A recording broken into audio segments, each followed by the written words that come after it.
Hey guys, Dr. J here. In the previous episode, we finished exploring the Fighting McDonald's tavern and went back to Peach Wilkins to give him the photos of spider splicers he requested.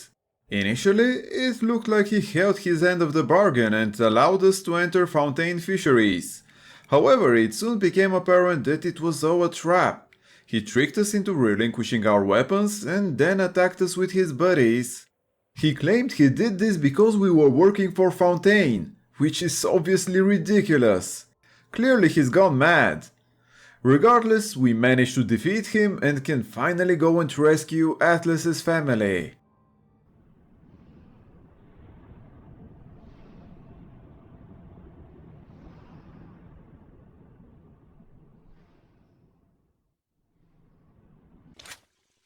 Okay, so our goal here is to reach the submarine, assist Atlas in saving his family, and hopefully use it to reach the surface. Piece of cake, right? Again? What is up with these flashbacks?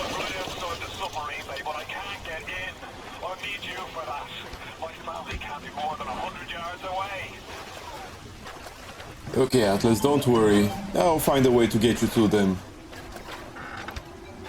By the way, I've just noticed, that's an interesting tattoo we have. Looks like a chain or something.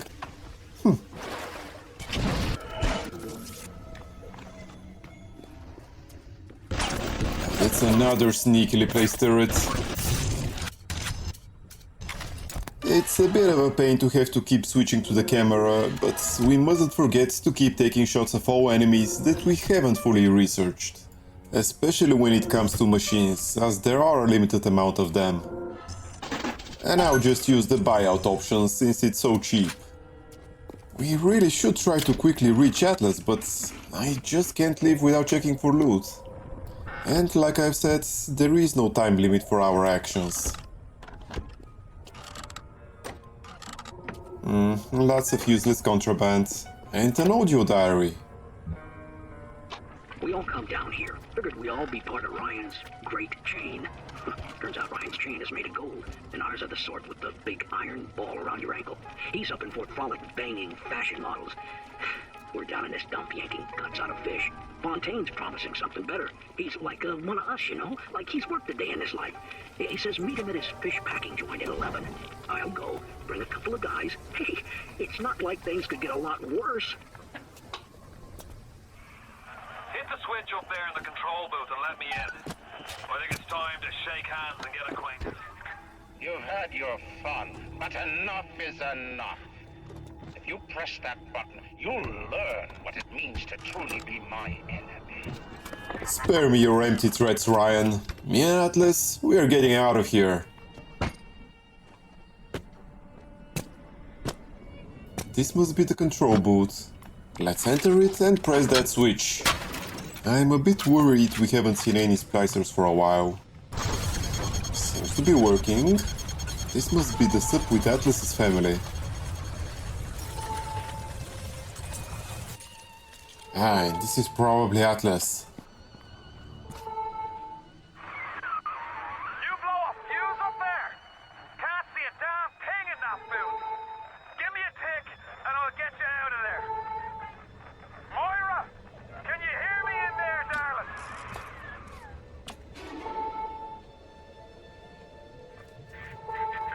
So dark in here. If only your friend could look up and see you. Maybe you could warn him. If only you could do something, anything. Except just stand here and watch. Splicers! They're everywhere! I can't hold them! Got to fall back! Get me family out and we'll regroup as soon as we can! Damn you, Ryan. You won't stop us. Let's try and get rid of those splicers as quickly as possible and join up with Atlas. While still taking photos of them, of course. The tonic we received for completing this level of research simply increases the amount of health we receive from consuming food. Definitely not worth a slot. And unfortunately the spider splicers are still too tanky, so I'll try to use explosives as often as possible. Hopefully without getting myself blown up in the process. Okay, I think we're fine for now. Let's get some first aid kits and move on. I really should switch back to range jockey. I was hoping for more than one first aid kit, but it's RNG. There doesn't seem to be any new spawns. Get out if you can! Get out and we'll regroup! That's what I'm trying to do, mate. And here come more splicers. Fortunately, most of them seem to be normal leadhead splicers. Though I think I'm hearing a spider splicer crawling around. Yeah, there she is. We'll just take some photos and then use the shotgun to kill her. It's definitely our best weapon when it comes to dealing with melee targets.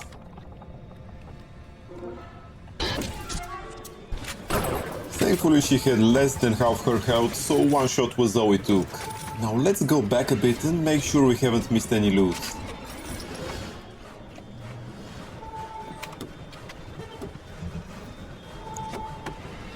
Okay, I think we're done here. There are some items over there we can get with telekinesis.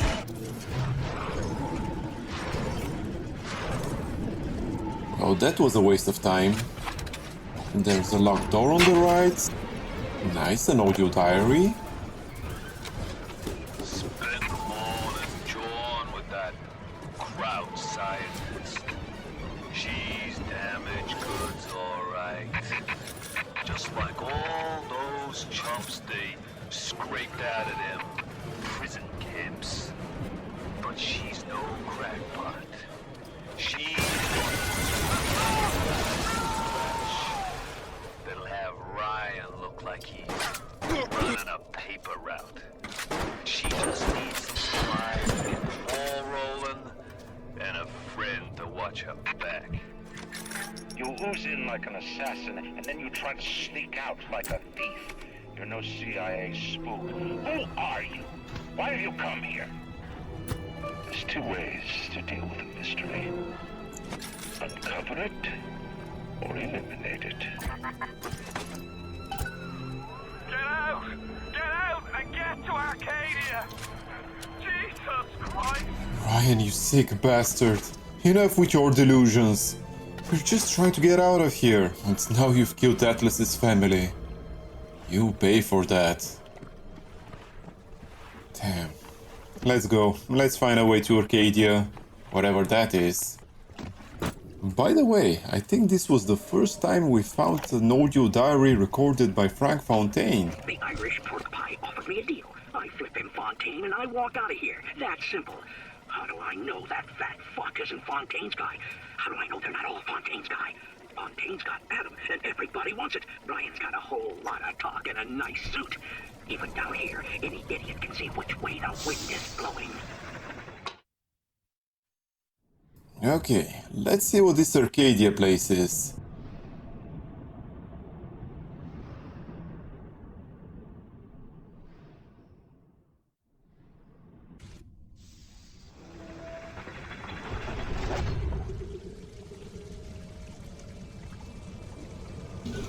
Moira, Patrick, ain't that just like Ryan? Wait until we're almost out, then he pulls the string. We'll find the bastard. We'll find him, and we'll tear his heart out. I came to this place to build the impossible. You came to rob what you could never build. A hum gaping at the gates of Rome. Even the air you breathe is sponged from my account. Well, it's deep. So later you might remember the taste. Now don't worry, Ryan. Now breathe long after you've stopped. To the bathysphere in the rolling hills. That'll take you straight to the devil himself. And then all debts will be paid in full. Another audio diary here. We seem to be finding quite a lot of those recently. Seems like some poor blighters have started seeing ghosts. ghosts. Ryan tells me it's a side effect of this plasmid business. One poor sod's memory is getting passed on to another through genetic sampling. Leaks, lunatics, rebellion, and now bleeding ghosts. Ain't life in Rapture grand? The augmentation procedure is a success. The slugs alone could not provide enough atom for serious work, but combined with the hosts, now we have something. The slug is embedded in the lining of the host's stomach, and after the host feeds, we induce regurgitation. And then we have 20-30 times yield of usable atom. The problem now is the shortage of hosts. Fontaine says patience, Tannenbaum. Soon, the first home for little sisters will open, and that problem will be solved. What a night I got lined up. Everything's ready. Flowers, bottle of wine, even 2 tickets to the tea garden. Nothing gets the Bettys in the mood like nighttime in Arcadia. Now I just gotta stop by the Thrifty Care to pick up a med hypo, just to be safe. Word is, this ain't Angelina's first visit to the tea garden. Okay, we've got a lot to unpack again. First, let's talk about this new type of splicer. This guy can teleport and shoot fireballs at us. It's annoying, but it's not particularly difficult to deal with. Also, we've started looting some new items. Those are components we can use to build a lot of different, but mostly extremely useful items. And finally, Tannenbaum's audio diary explains why the Little Sisters were created. Basically, they're like incubators for Adam. Again, I am very doubtful this has received FDA approval. And there's yet another audio diary here. Today, Arcadia was closed off to all but paying customers. The man hires me to build a forest at the bottom of the ocean and then turns a walk in the woods into a luxury. Ryan asked, should a farmer not be able to sell his food? Is a potter not entitled to a profit from his pots? I started to argue with the man, and then I remembered who signed my checks. The only thing worse than a hypocrite is an unemployed one. Well, Miss Langford is certainly very practical. Okay, so our current goal is simply to reach the metro station, so we can then go to the rolling hills and finally confront Ryan. Of course, we're still going to thoroughly search every nook and cranny in Arcadia. And we've also got some Little Sisters to rescue. The layout of this level is a bit more complex than what we're used to. There are many corridors and junctions, as well as some verticality that makes exploration a bit more difficult. In general, what I'm planning to do is follow the arrow until I reach a new room, then try all the exits besides the one that will lead me further towards the goal, and once they're exhausted, continue following the arrow. Let's see, we have a lead head splicer as well as a machine gun turret here. Oh, there's also a lot of somewhat concealed crawling spaces scattered throughout the level, like the one behind the turrets. Good, we've completely researched the turrets and our final reward is the ability to instantly hack them, which is incredibly convenient. And we've also got the Sport Boost tonic from researching the Tegi Splicer. It increases our movement speed and range attack speed. Overall, the Tegi Splicer research is also going pretty well.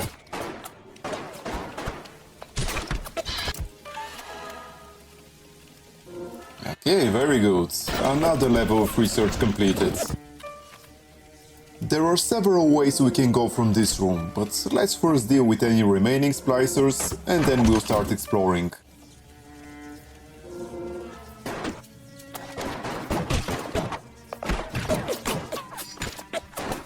And I think this is the last one.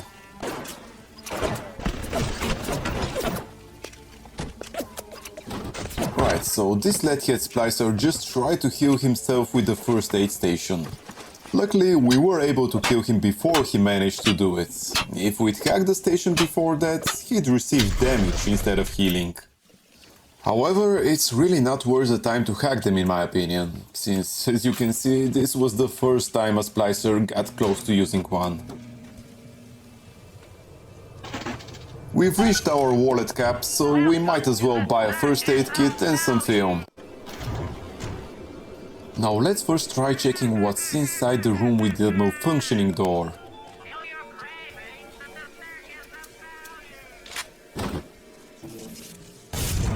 I probably should have just used an electric bug. We have some here anyways. Oh, and also quite a lot of components. Overall, not bad. Now let's go into one of the crawl spaces.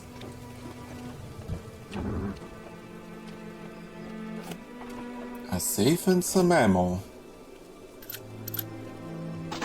Whoa, that's some ludicrous amount of money required for the buyout.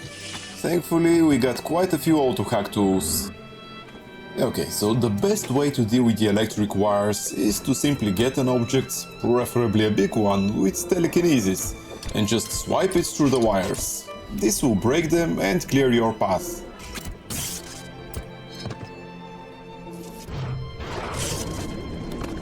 Okay, that's just one more electric wire left. And just like that, we're done with the traps. Now let's see what we have here. The liquid nitrogen and napalm ammo we've been collecting is for a weapon we've yet to find. It is one of the weapons we'll be using to easily deal with any Big Daddy. But we're still a ways off before we get to that point. Right, we're done here, so let's take that door over there. Next, we'll be going below the room with the turrets. Like I said, there's quite a lot of verticality in this level, so we often have to find a way to get to places above or below our position. Oh, we're really killing it with the splicer research. Unfortunately, we can't really afford to slot it right now, but once we have some more tonic slots, we may be able to use it.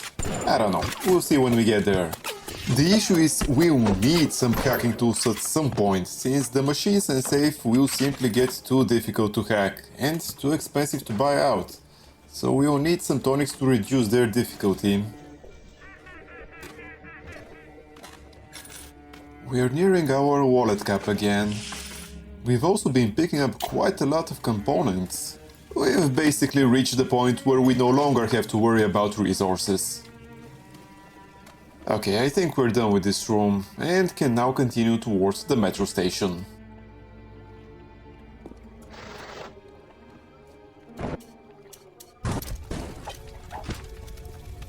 This was scripted, but I thought I might be able to shoot a photo or two before the splicer dies.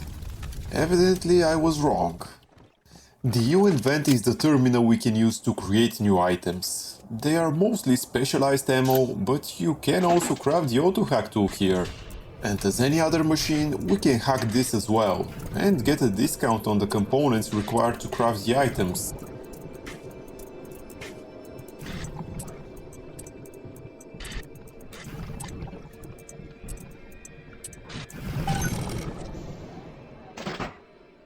Currently, there are not that many items to craft, but the selection will improve as we progress through the game.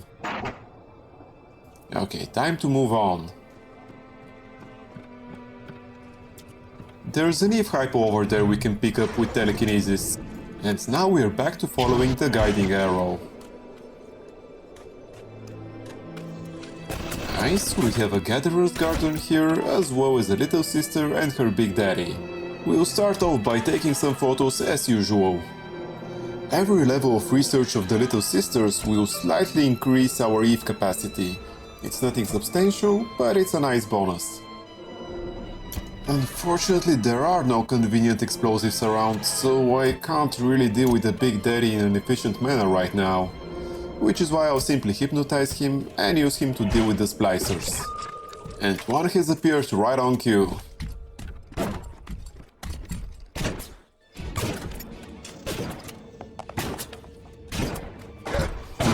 This is taking way too long. The Big Daddy is doing suspiciously low damage. I'm pretty sure this must be a bug.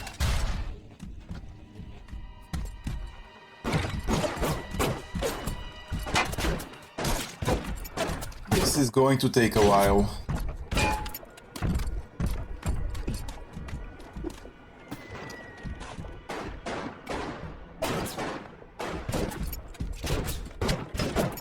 Yeah, this particular splicer seems to be bugged, since we're not doing much damage either. And here's another Turkish splicer we can use for our research.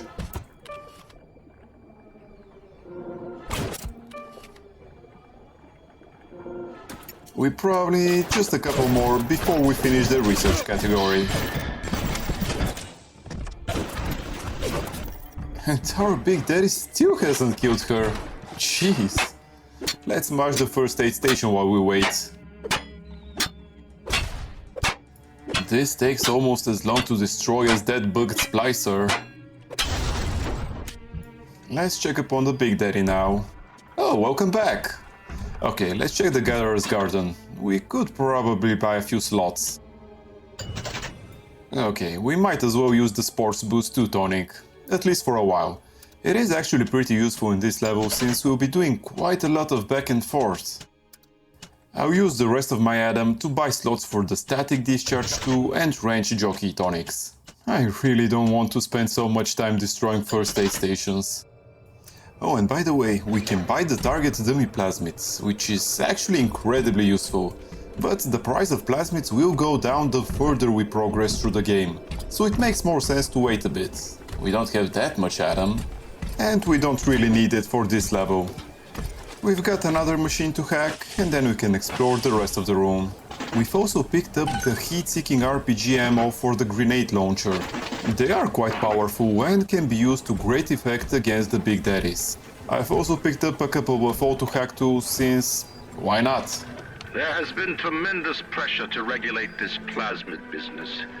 There have been side effects, blindness, insanity, death. But what use is our ideology if it is not tested? The market does not respond like an infant, shrieking at the first sign of displeasure. The market is patient, and we must be too. Yeah, sure. Just some minor side effects. Blindness, insanity, death. Nothing to worry about. Oh yeah, there is a way to somewhat exploit the Little Sister's research. If we use the hypnotized plasmids, the Little Sister will escape. When it expires, the Big Daddy will call a new one. That way, if you're patient, you could max out the Little Sister's research pretty much as soon as you get the hypnotized plasmid. Now let's just tag a splicer and let the Big Daddy deal with him. Okay, seems like he didn't see us shoot the splicer. Annoying. Guess we'll have to do it the hard way. There's also at least one turret here, but I think I saw another one as well. So we'll go zap the first one, shoot some photos, and then hack it. Also, it was actually a camera, not a second turret. But let's take it one step at a time. First, hack the turrets, and then deal with the camera.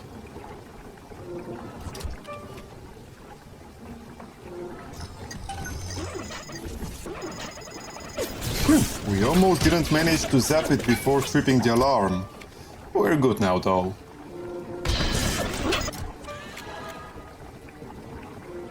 The damage bonus against the cameras is pretty worthless. Good, we've hacked it, so now it will be this splicer that trips the alarm. The explosion was from the Big Daddy destroying the turret. Yeah, they're not very smart. Well, at least thanks to this splicer, we'll get some more research on the security bots.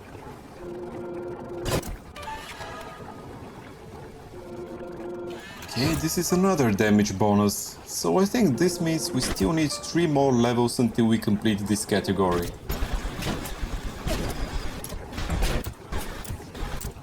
Okay, so we have another turret down there. The Big Daddy will deal with it anyway, but let's at least get some research done.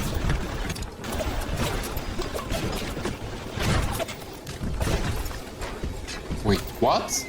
Why the hell did he destroy the camera? This makes no sense.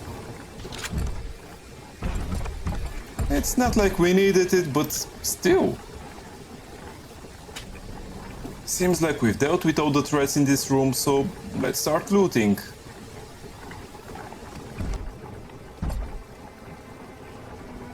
I see an audio diary on the rock next to the lantern. Gregory, don't come whining to me about market forces, and don't expect me to punish citizens for showing a little initiative. If you don't like what Fontaine's doing, well, I suggest you find a way to offer a better product. And now we pick this one up as well. Yes, I know about the lockdown. It's absurd. Just give me a minute. The early Lazarus tests are very promising. If the Rosa Gallica bloom, then by God, I know we're in business. Hurry, lockdown! All right, I'm leaving. But somebody has to find a way to come back to check on these samples. They're very important. Great, there are a few gas canisters here. If we place them in a more convenient spot, we can now deal with the Big Daddy. I couldn't believe how much things had changed since I left Dr. Steinman's office. It's like I don't even recognize Rapture no more. I hear they've been rounding up people in Paula Square. I asked Ryan how could he do such things to innocents. He said, innocents. They haven't chosen to defend Rapture, they've chosen to side with Atlas and his bandits. So there are no innocents. There are heroes, and there are criminals.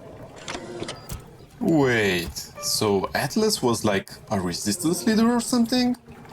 I guess that's why Ryan is after him. And well, since we're working together, it now makes sense why he thinks I'm trying to kill him.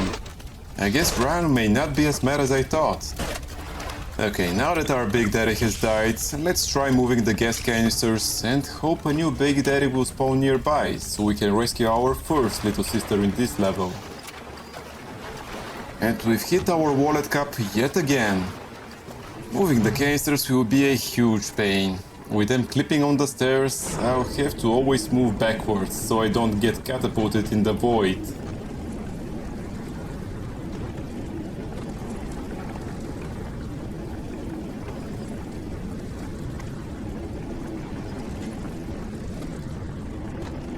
And there's also a mine we'll have to watch out for when moving around. I'll just drop them here near the Gatherer's Garden. The previous Big Daddy came here, so I hope a new spawn will also do the same. And we'll have to repeat this process a couple more times.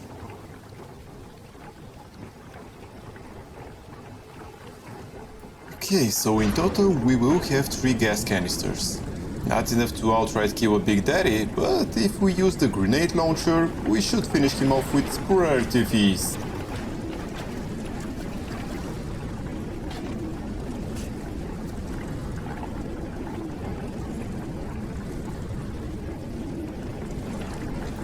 If only I stop falling to the bottom of the grotto, that would be great.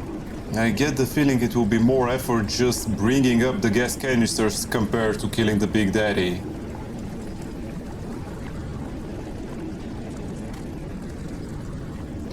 Okay, that's 2. 1 more left.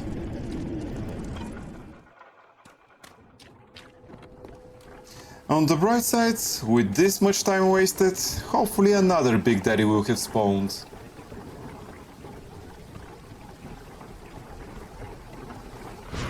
Okay, this is the last one.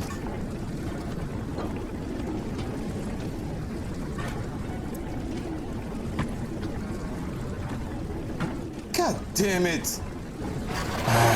Let's try that again.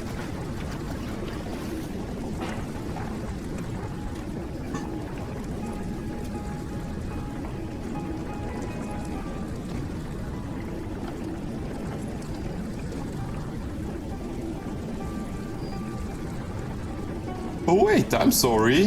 There's another gas canister between the 2 wooden beams at the top of the stairs. Nice! Now let's go get that last one.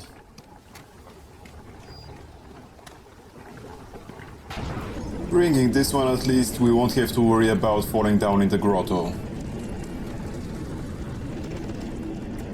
Now, my plan is to stack the canisters here, so when the Big Daddy comes to pick his little sister from these vents, I'll just cause an explosion that should immediately kill him. Well, this is it for today's episode. Thank you for spending your time with me, and if you have enjoyed it, please consider liking this video and subscribing to my channel. It will really help me a lot. Also, if you have any comments or suggestions, I would love to hear from you. Take care, and until next time.